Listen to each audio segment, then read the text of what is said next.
autorisant mividy volamena manolotra anao ny Logité. L'ISNA est une université en ligne offrant une formation de qualité internationale. ISNA vous présente. Miavaka foana miaraka amin'ny Chin-Chin vaovao matsiro sy mikarepoka aok'izany. Chin-Chin fonosana vaovao manolotra anao ny Logité.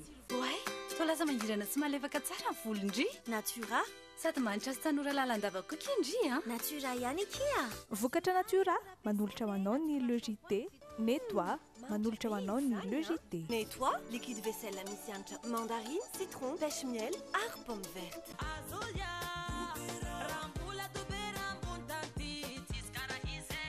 Azolia, leite-beira tsy misy karaha izy. Manolotra anao ny Logité. Paperline, le choix de votre succès. Telma, safidiko numéro 1.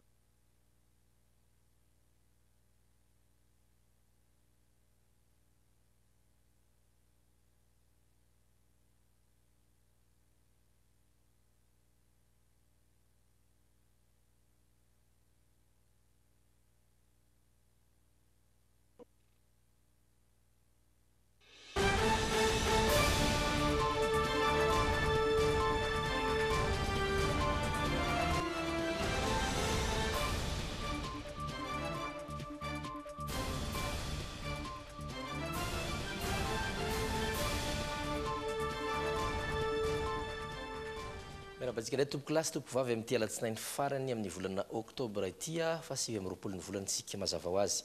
Ny fotoana Logité no hiaraka aminao eto anasana ianao anaraka azy hatramin'ny farany letinao tembo voantsika androany. Manoloana ny fiantsiana sy fifampikasihan-tany nataon'ireo mpanohana ny kandidata katoko ny fifidianana izao dia nandray fepetra ny mpitandron'ny filaminana miaraka amin'ny préfet Antananarivo. Vonona amin'ny fifidianana tao amin'ny nosy ny 7 novambra ho avy izao ny Sony. Ny fifidianana betsaka amin'ireo olom-pirenena no tonga eny amin'ny fokotany maka ny kara-pifidianana. Trangam-piarahamonina olona roa no voasambotra tao aorian'ny fikarohana nataon'ny polisy momba ny fandrombana natao tamina toeram-pivarotana lehibe iray teny Ampasanimalo. Maresaka iraisam-pirenena ny trangana lozam-pitaterana mpiara-manidina tany Indonezia io maraina io tsy nisy avitra avokoa ireo olona 520 tao anatiny.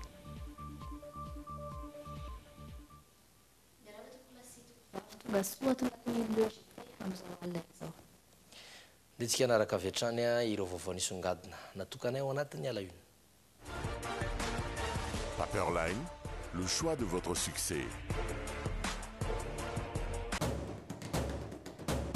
Vibrez au rythme des couleurs Orlac. Trouvez Orlac partout à Madagascar. Ny lokon'ny vaovao miaraka amin'ny Orlac.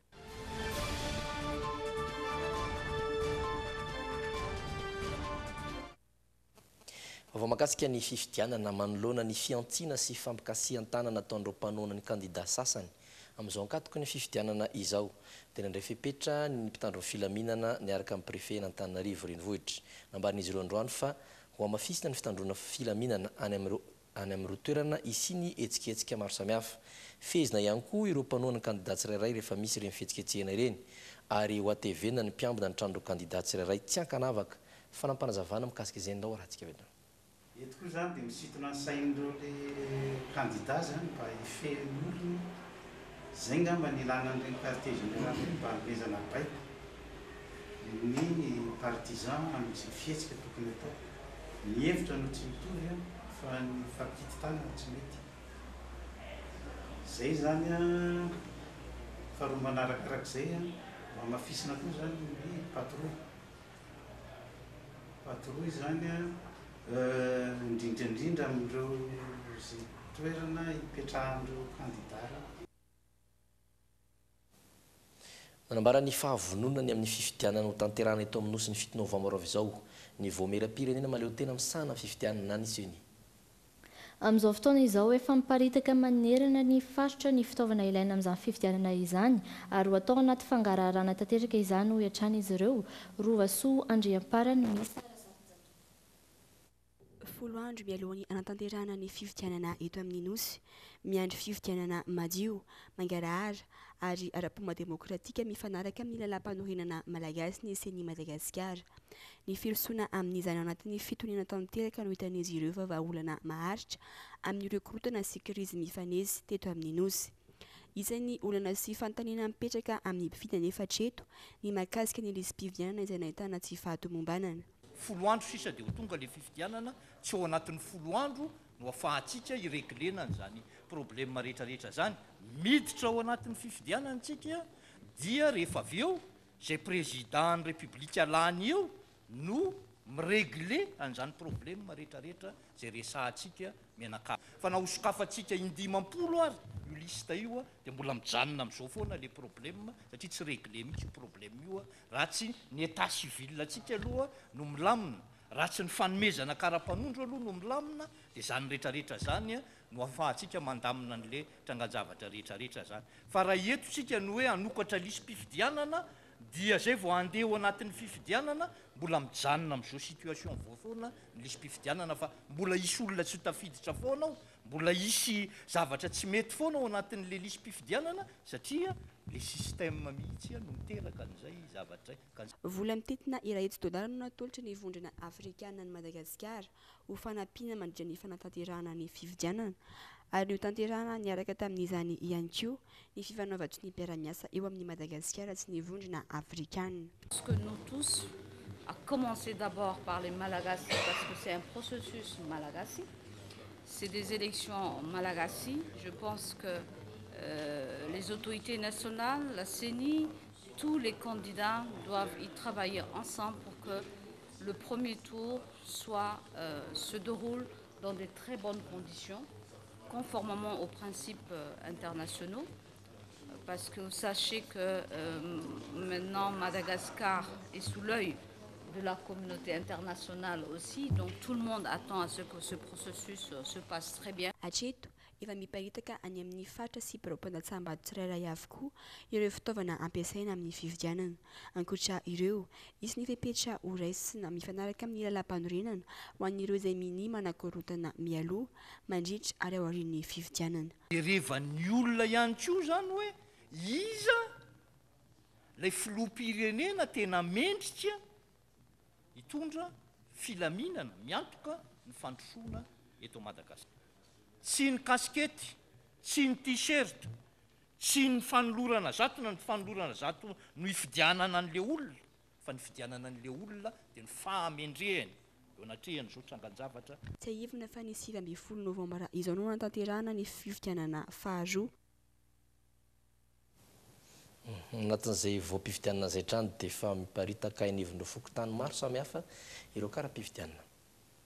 Herinandro mahereo sisa dia higatona ny fifidianana betsaka amin'ireo olom-pirenena maka ny karaha-pifidianana misy amin'ireo komety pokotany ihany koa anefa no mitety trano mizara izay karatry ny mpifidy izay ny tety fokotany vitsivitsy ary mitaitra amintsika ny andindiny izay miaro soa rojo ravaka sy kasambola mana. Tonga androany ny karaha-pifidianana eto amin'ny fokotany Akatomaroa karatry ny mpifidy miisa 7 arivo izay mitsinjara amina pro-pifidianana sivy. Rehefa anontaniana fotsiny zany olona hoe bureau de vote numéro firy ianao fidy dia efa tadidiny le izy dia iny fotsiny hijerevanay anazy. Saika aka izay karaha-pifidianana izay ihany koa no antondian'ny ankamaroan'ny olona manandrara eto amin'ny fokotany. Jereko zao ny ana satria za te hifidy mila jerena dia melo. Efa hitany ana karaha-pifidianako zao. Tsy mitaitaina tsony fa teo zao mitaitaina be tsy azo karaha-pifidianana tsy hifidy. Isan'ny fomba fiasa eto amin'ny fokotany Ankorondrano Atsinanana kosa ny fizarana ny karaha-pifidianana isan-tokantrano. Odeo. Anahoana nareo? Fokotany.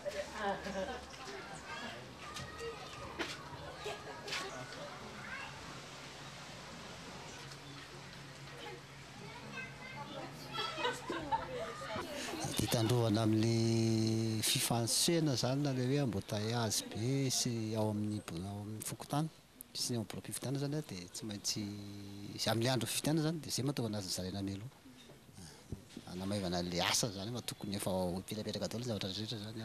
Mahery ny 2 arivo ny mpifidy eto anatin'ny fokotany Ankorondrano Atsinanana. izay mizara amina biraom-pifidianana misa 4, izany hoe mpifidy mananika ny 900 isaky ny biraom-pifidianana. Ankoatra ny fiantsoana ny mponina amin'ny lakilosy, amin'ny alalan'ny peta-drindrina toy izao ihany koa no ampahafantaran'ny tompona andraikitra fa efa tonga ny kara-pifidianana. Ny ndraisinay zao aloha zany le anaran'le olona rehetra latsaka tato ndraisinay amin'ny cahier, efa misy zavatra ndraisinay anazy adikanay hatramin'ny kara-mpanondro, dia le tsy tafiditra koa zany anefa tokony ahazo adikanay eo anatin'le izy daholo fa tsy fantatra izay mbola fepetra resin'ny fanjakana. Nanome toky kosa ny avy amin'ny CENI fa efa misy fepetra manokana raisina ho an'ireo olona voasoratra anarana amina biraom-pifidianana roa samihafa ka tsy atahorana hisy akony amin'ny fisotran'ny fifidianana. Misy 2,4 alina ireo olona voasokajy ao anatin'izay doublon izay raha ny tatitra avy amin'ny CENI hatrany. Fankoatran'ireo mpanaramaso avy amin'ny vondrona Europeana dia efa tonga eto amintsika ihany koa ireo mpanaramaso ny fifidianana avy amin'ny SADC faritra misy 10 no andraikitan'izy ireo amin'izany asa fanaramaso izany. Manomboka rapitso araka izany izy ireo dia isan'ny fampiofanana ireo izay anatanteraka izay fampiofanana fanaramaso ny fifidianana izay. Tanjon'izy ireo ny tsy hampisy-korotana eto amin'ny mandritry ny fifidianana, mitondra izay tsara ho fantatra momba n'izay vaovao izay, Miora Miarjatov sy Zora Andreatsalama. Tafapetraka ny fepetra rehetra ho ny SADC raha tonga eto amintsika anaramasy ny fifidianana izy ireo. Tsy tokony hiemotra amin'ny fanatanterahana ny fifidianana intsony isika hoy ny SADC. Nandritry ny fotoana maharitra mantsy dia fanatanteraka ny fitsirihana teto amintsika ireto iraka avy amin'ny SADC ireto, nijery ireo fanomanana sy indrindra ny fandrafetana ny lisam-pifidianana. Amin'izao fotoana izao dia efa miaika izy ireo fa na eo aza ny lesoka misy dia tokony hirosoana foana ny fifidianana fa tsy miandry fotoana izay mampety ny rehetra. Raha toka samy anohitra ny fifidianana avokoa ny rehetra dia tsy hisy fifidianana vanina mihitsy eo amin'ny firenena iray. Efa namaritra daty ianareo ary efa misy ny CENI hanomana izay fifidianana izay ka efa zava-dehibe ny zavatra rehetra vita ary deraina manokana ny ezaka efa natao. Faritra miisa 10 amin'ireo 12 misy eto Madagasikara no iandraketan'ireto mpanaramaso ny fifidianana avy amin'ny SADC ireto, isan'izany Analamanga, Sava, Ziana, Atsimandrefana, Otmatsiatra, Vakinakaratra, Atsinanana, Analanjorofo, Amoronimani ary Anosy. Ireo no faritra hitanay fa tena misy mpifidy betsaka ka izay no antony. Efa ahitana mpanaramaso avy amin'ireo vondrona hafa ihany koa any amin'ireo toerana afaka mety izay no tsy nandefasan'ny CENI anay tany. Raha toa kosa ka mila fanampiana any amin'ireo faritra hafa dia afaka mandefa olona ihany izahay. Tanjon'ny SADC ny tsy hampisy-korotana eto Madagasikara, aloha, mandritra ary aoriana ny fifidianana. Efa niona tamin'ireo filohan'andrim-panjakana teto amintsika ihany koa moa ireto solitenina avy amin'ny SADC ireto. Tsy ahivina fa i Madagasikara dia efa mpikambana feno anatin'ny SADC nanomboka ny taona 2014. Moliverneto izy amenada sy ny ekipera manontolo no trano andray ny toy ny JT aorian'ireo dokam-barotra ireto. Rahantsika ny toim-baovao dia rahantsika aloha dia ny candidat numéro 12 tao anatin'ny fampelezan-kevitra ho any Androany isan'ny toerana maromaro niteteziny any tany an-tany fotsy. Mirosotra ny dia izahay tsy miala ny candidat numéro 12 Erajaonarmapianina ho ny vahoaka tao amin'ny distrikanina tany fotsy Androany fanamby amin'ny herinaratra amin'ny fampiasana angovoazovozina fanohizana ny vatsinankohonana fanamboaran-dalana no atao manaraka hoy ny candidat numéro 12 Erajaonarmapianina fanadidiny Pierre Razafindramanina sy Dolphe Rakotiniaina.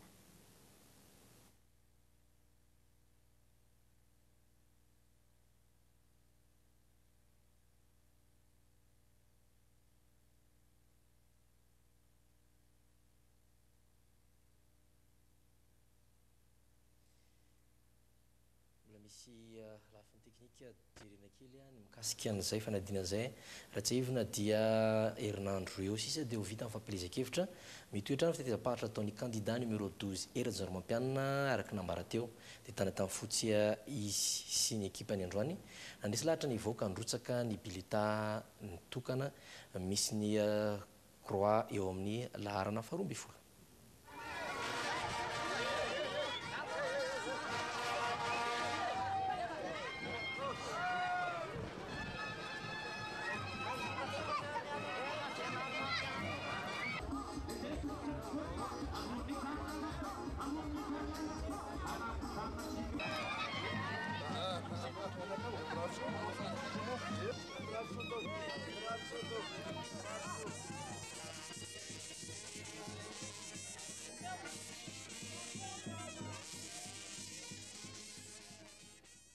Nitorajovo teto amin'ny distrika n'Antanivotsy nandritra ny fandalovany candidat numéro 12 Hery Rajaonarimampianina tetỳ an-toerana androany.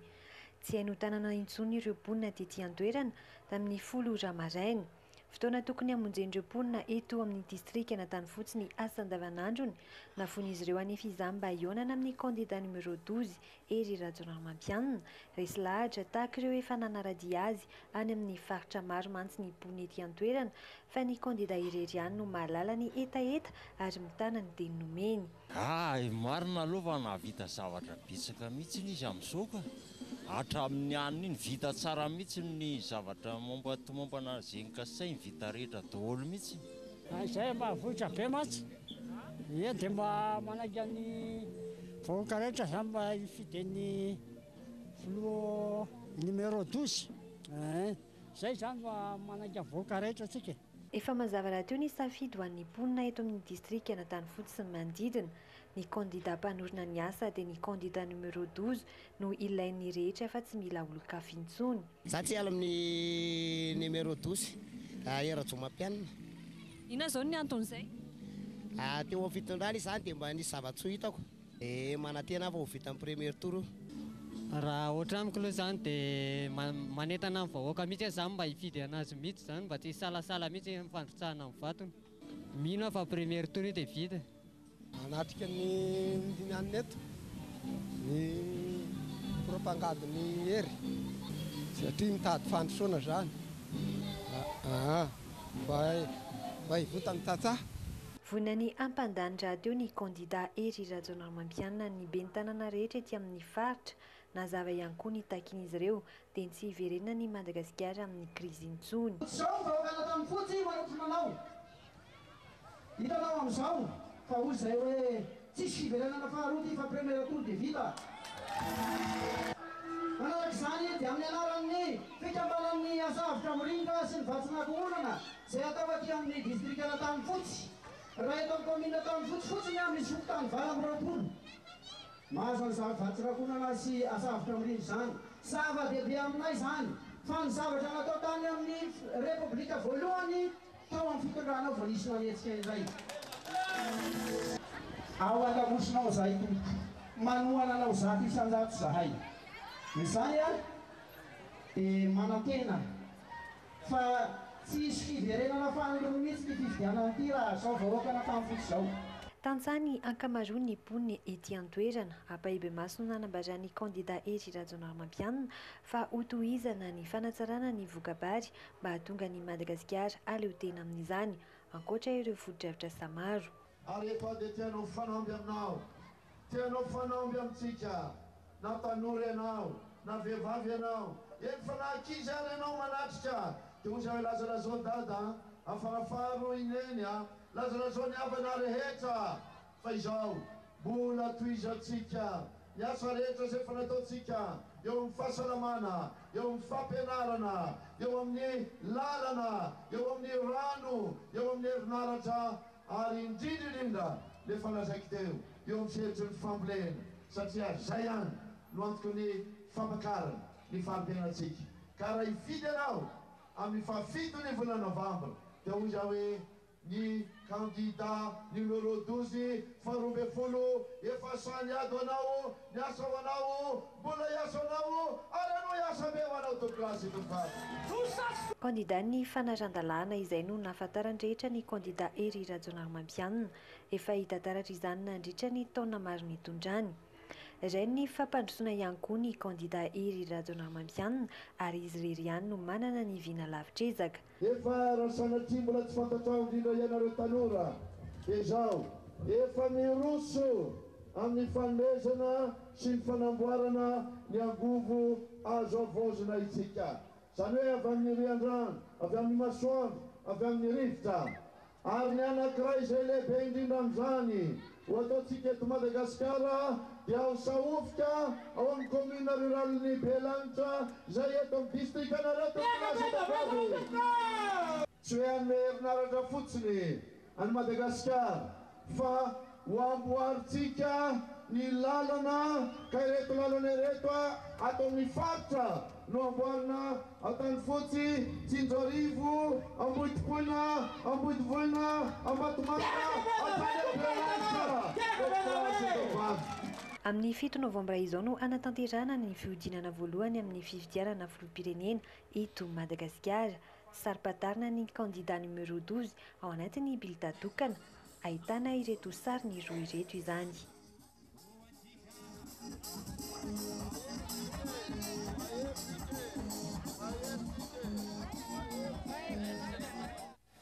Tany Betafo kosa dia isan'ny saoran'ny vahoaka manokana ny candidat numéro 12 ny toana ara-tsosialy no meno ny vahoaka tao anatin'ny fotoam-pitondrany tamin'ny alalan'ny vatsinankonana. Tetsy ankilan'izay tsy latsaka tamin'ireo tetikasa fanangana fototrasa goavana manerina nosy ihany koa raha ny faritra Vakinankaratra ary Androany dia mbola nanamafy ny candidat numéro 12 fa fandaranasa fampandrosoana betsaka mihoatra izay efa vita teo aloha izay no mbola entina amin'ity faritra ity. Tsy honohono fa ny fiainanay andavanandro no entinay mijoro vavolombelona tamin'ny vokatra ny fandaranasa napetraky ny filoha Rajonaromampianina teto amin'ny distrika Nisenay hoy ny fanehoan-kevitra avy amin'ny mponina Betafo. Vokatra ny fisiany toana ara-tsosialy ho azy ireo tamin'ny lalan'ny vatsinankonana afaka nampivoatra ny fiainan'izy ireo indrindra ho an'ny tantsaha ny ankizy tafiditra an-tsekoly afaka nampiroborobo ny asa fivelomany ihany koa izy ireo. Ho an'ny vahoaka ny Betafo niavaka tamin'ireo fitondrana ny fandimby ny fitondrany filoha Rajonaromampianina ary etaetany ny mbola itoizan'izany amin'ny 5 taona manaraka. Amin'ny resaka fampianarana, fahasalamana, izay zany no hitanay hoe tsara taminy dia ny fahadiovana ihany koa nanentana ny fahadiovana ilay vatsinankonana dia fahasalamana dia fampianarana zaza makany an-tsekoly. Nanova ny fiainana satria mandeha mandray vola isak'andro volana anay. Anay zany anisan'ilay mpandray vatsinankonana dia anisan'ny manohana azy anay satria mba nahazo tombontsoa avy aminy dia hatramin'ny ny latsahany teo zany mba ohatrany hoe mba niova zany ilay fiainanay. Ohatrana aloha zany dia mbola mankasitraka ary mbola tiako zany hoe mbola mitondra izy amin'izao fitondrana zao. Naiza misy anao eto Madagasikara dia tadidio fa ny candidat numéro 12 filoha Rajonaromampianina dia candidat efa niasa ho antsika ary efa nanao betsaka ary milaza izy fa mbola nanao betsaka bebe kokoa noho izay apetrao aminy safidinao raha sitrakao andao tao anantsika ny candidat numéro 12 ao amin'ny bulletin tokana amin'ny fafitony volana novambra ho avy izao. Ny zavatra mahafaly amin'ny fahatongavana sy ny etaeta zany dia faly izay satria araka hoe fifaninanana masina ny timo zany dia anarina izy ary ny zavatra mahafaly zany dia ny hoe anamboarany ny simba rehetrarehetra zany indrindra aminay tantsaha zany dia ny barazy ny tohadrany zany satria io zany tena enjana be aty aminay dia faly izay ary mahatoko zany sy manantena fa hovoarina n'izany fahasombana be taty aminay zany indrindra ny lalana sy ny tatezana. Anohana ny candidat Rajonaromampianina fonay madio zay tsy misy antsisy antery tsisy takalony dia zay nahatongavanay eto. Candidat numéro 12 ihany atsika dia manentana atsika hifidiny numéro 12. Manasa atsika vahoaka malagasy amin'ny fafitony volana novambra anjotsaka ny laharana 12 satria izy nefa nitonja fampandrosoana maharitra sy mirinja teto amin'ny firenena ary mbola vonona ny anohy izany hatrany dia izay ny fanomezantsika tanana aminy amin'ny fafitony volana novambra ka anjosantsika ny laharana 12. Isan'ireo nahazo tombontsoa betsaka tamin'ireo tetikasa maro natao amin'ny fanatsarana ny tontolon'ny famokarana amin'ny alalan'ny fambolena ihany koa ny faritra Vakinankaratra. Singanina amin'izany ny fambolem-bary izay nanatanterahana ireo tetikasa amin'ny fanofanana ny tantsaha anatsarana ny teknika mpambolena manaraka ny toetrandro ka ahafahan'izy ireo mampitombo ny vokatra. Ny ara-dalàna tamin'izay ihany koa ny fametrahana todrano sy famatsiana mahasom-bolo ho an'ny tantsaha. Teo ankilan'izay no ny fandarana sagoavana amin'ny famokarana herinaratra napetraky ny filoha Rajonaromampianina. Ny faritra Vakinankaratra no voalohany aty Afrika misy ny toby famokarana herinaratra amin'ny lalan'ny hery-masoandro lehibe indrindra. Fanombohana ihany ireny hoy ny candidat numéro 12 androany nandritra ny fahatongavany tao amin'ny distrika ny Betafo. Tsy mora ny lalana ny lalovantsika izay. Voasazy izao firenentsika izao nonda ataontsika ihany top klasy top vavy. Nanarina amin'izany isika efa miarina ny firenena tazomo zay arovo zay miantso anao aho iaran'izay toko kilasy toko vavy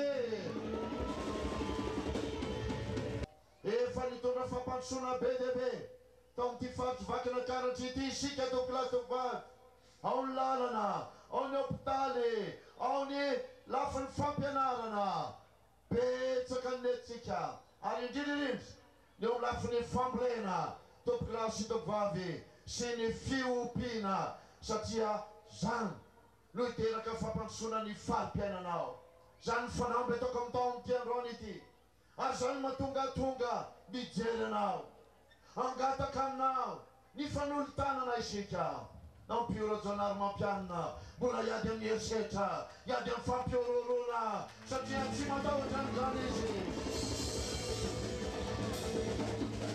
nampiora janary mampianina hitondra fampandrosoana eto aminao ano ny asa efa vita rehefa vitatsika efa tsara fa no avy mbola miatra noho izany tao kilasy eto vavy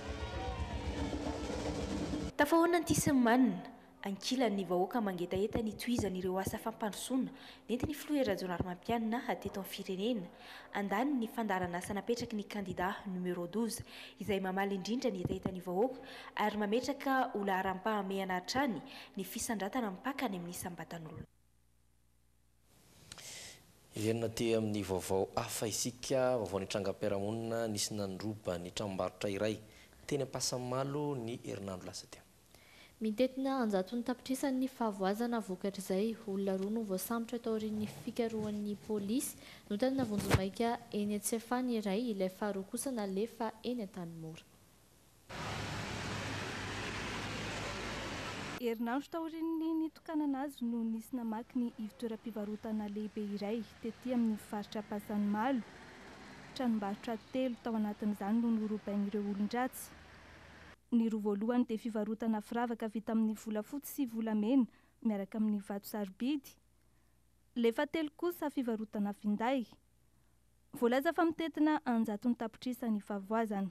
Nisy arak'izany ny fikarohana nataon'ny komisaria avy amin'ny boriboritany faharoa eny Ambozatovo.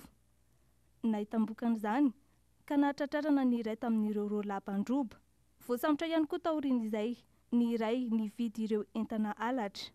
Efa tafaverina amin'ny tompony ny sasany amin'ireo entana nalain'ireo olon-dratsy ka nalefany amin'ny fonjany tsy afahy ilay mpandroba no tanany eny Antanimora kosa ilay mpividy entana halatra. Mbola manohy ny fikarohana ireo olon-dratsy sy ny ambiny amin'ny entana mbola tsy hita kosa ankilan'izay ny polisy ny CSP2 Ambozatovo. Pejiny fahasalamana 20% ny olona maty ny AVC dia tanora latsaka ny 20 taona avokoa eto Madagasikara. Tsy ny be antitra na ireo efa mahazo taona intsony ankehitriny tratra izy ity fa miatra amin'ireo tanora ihany koa noho izany. Antony maro no mahatonga izany kanefa azo soroana ny AVC araka nambaran'ny mpitsabo izay tafaresaka tamin'ny Fenoaja Arianina sy misy raha zafinjatovo. 7 isanjato ny tany fahafatesana vokatry ny AVC any amin'ny firenena mandroso raha toa ka mahery ny 2 isanjato izany aty amin'ny firenena andalam-pandrosoana.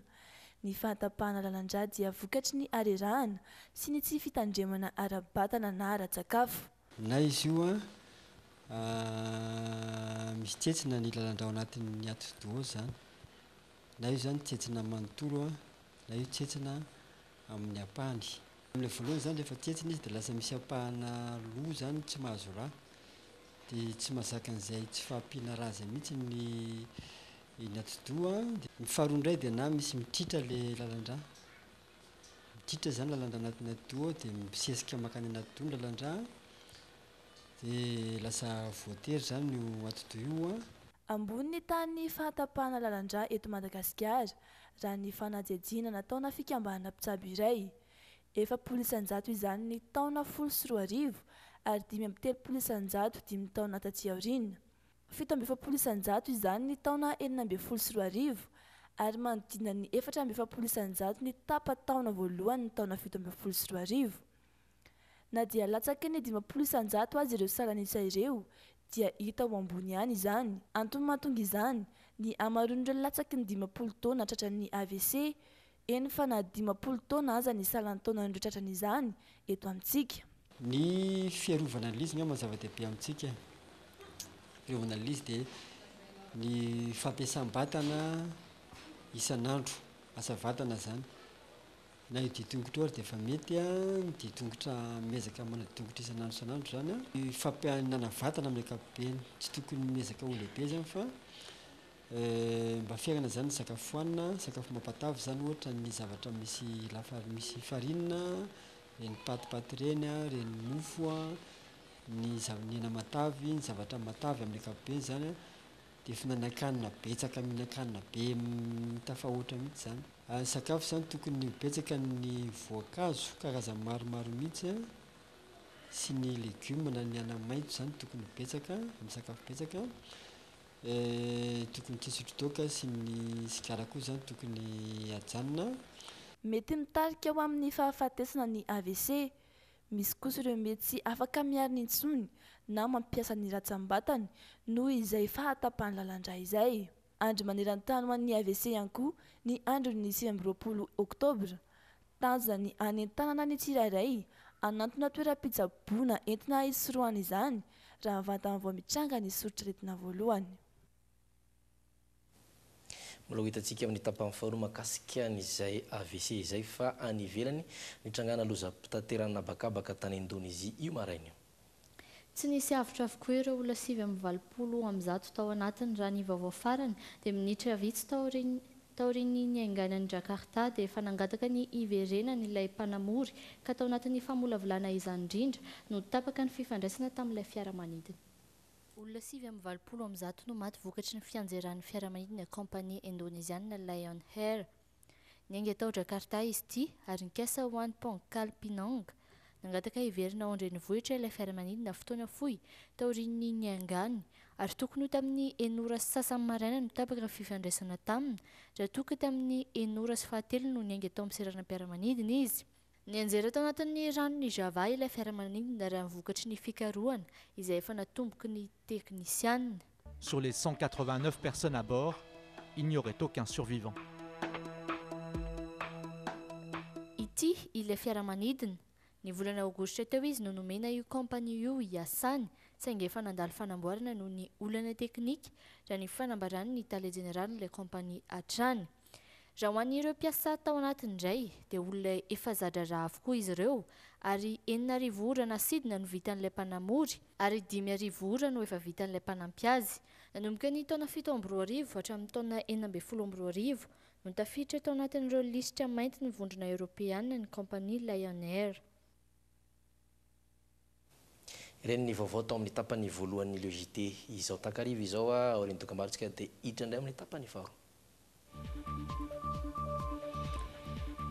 Voaositra ho tompon-dakan'i Madagasikara taranja basketball skaj N1 ny MB2 skaj vehivavy sy ny COSPN skaj lehilahy. Ny fiatsika nataon'ny mpanjaka Rimvady tany Tonga no entina ao anatin'ny hafakely. Ny fanalevana ny AVC indray no nanontaniana ireo olona sendra ny fandraisam-peo ny logité tamin'ity androany ity. Ireo indray ny zanam-pandaharana miandry antsika aorian'ireto dokam-barotra vitsivitsy ireto.